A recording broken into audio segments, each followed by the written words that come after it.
बिस्मिल्लाहिर्रहमानिर्रहीम अस्सलाम वालेकुम। किचन विद पाक फौज में हम आपको खुश आमदीद कहते हैं। तो कैसे हैं आप सब? मैं आप सबकी दुआ से अल्लाह ताला के फजलो करम से खैर खैरियत से हूँ। रेसिपी बनाने से पहले वही छोटी सी रिक्वेस्ट, चैनल पर नए हैं चैनल को सब्सक्राइब कर दें, रेसिपी को देखा करें, बनाया करें। अगर रेसिपी अच्छी लगती होती तो लाइक कर दिया करें और शेयर किया करें।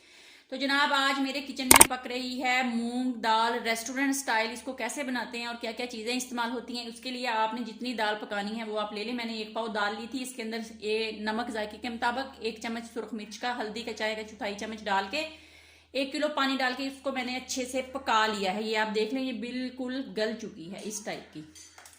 अब यहाँ पे बारी आ जाती है बघार लगाने की। सबसे मेन चीज होती है यहाँ पे दाल को बघार कैसे लगाएंगे, और जैसे जितना अच्छा बघार लगेगा उतनी ही मजे की दाल होगी। यहाँ पे 1 कप छोटे वाला स्मॉल कप जो होता है, अगर बड़ा डालना है तो आधा कप मैंने कुकिंग ऑयल का ऑलरेडी डाल दिया। यहाँ पे बघार लगाने के लिए मैंने यहाँ पे लहसुन अदरक का पेस्ट लिया है 1 चम्मच, और सूखी 4 मिर्ची हैं, चिकन कनोल है, खड़े मसाला जो होता है वो है 1 चम्मच, और यहाँ पे सब्ज मिर्च और सब्ज धनिया है कटा हुआ, वो आप ज़रूरत के मुताबिक इस्तेमाल करेंगे। जैसे ही कुकिंग ऑयल गर्म होगा तो हम अपना लहसुन अदरक का पेस्ट डाल के उसको हल्का सा फ्राई करते हैं, फिर आपको दिखाते हैं। देख लें जनाब, ये जो लहसुन अदरक का पेस्ट है ये लाइट ब्राउन हो गया है। तो अब हम इसके अंदर जो खड़े मसाले और सूखी मिर्चें हैं वो डाल देंगे। चिकन कनोल अभी नहीं डालेंगे, हर किसी का अपना तरीका होता है, कोई बॉईल करते वक्त डाल लेता है, लेकिन अगर आप इस तरह डालेंगे तो ये एक अलहदा जायका जब आप दाल खाएंगे तो आएगा। ये देख लें, अब बघार रेडी हो गया। अब हम इसके अंदर डालते हैं जनाब दाल, डाल के आपको दिखाते हैं। तो दाल मैंने डाल दी है, ये देख लें कितनी मजे की दाल बनी है। अब हम इसके अंदर चिकन कनोल डालेंगे और इसको पकने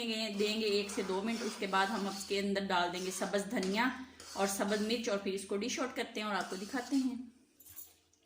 सब्ज धनिया और सब्ज मिर्ची मैंने डाल दी है। ये देख लें कितनी मजे की लग रही है और ये पक रही है जनाब। इसके ऊपर आप मक्खन डाल के खाएं और ये बहुत मज़ा देगी आपको। तो इस तरह बनाएं, खाएं, अपना बहुत ज़्यादा ख्याल रखें। आज मैंने डिश आउट नहीं करनी है, आप लोग इसी कढ़ाई में ही देखिए। तो अपना ख्याल रखें, खुश रहें, दुआओं में याद रखें। ज़िंदगी रही तो फिर किसी नई रेसिपी के साथ फिर हाजिर होंगी। तब तक के लिए इजाज़त दीजिए। अल्लाह हाफिज़। आपको क्लोज करके दिखा दूँ।